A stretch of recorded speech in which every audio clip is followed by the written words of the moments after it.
Aku naruh di tangan pegawaian yang ngalaya. Oh, sasaha tadi ibu-ibu. Beri pegawaian teh.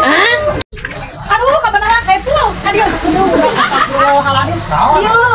Rek balanja eueuh kita wayah nanya pang meuli cengcengek 5.000, tomat 5.000. Karunya ibu-ibu sibuk. Pulangan di mana? Ada pulangan eta ulah dipake teu para rugu. Soalnya ieu biar panas. Aya tempat lomba aing dikunci. Lomba mah teu kudu ditempo, geus ini dipeucit, teu dibagikeun. Cibur di talang kolot teh saha rese. Hah? Lomba kunci apa ditinggal? Ya. Kayak wae atuh. Astagfirullah, tadi mabung kolot. Ulah beurangna jeung tarasina kok kan teh kasih. Kasih kok atuh heueuh bagus kok karana oge obat-obat. Itu kumaha nya? Kita mah ka warung deui gitu da kumaha atuh mah nyambel taya gula taya tarasi. Hah? Aya.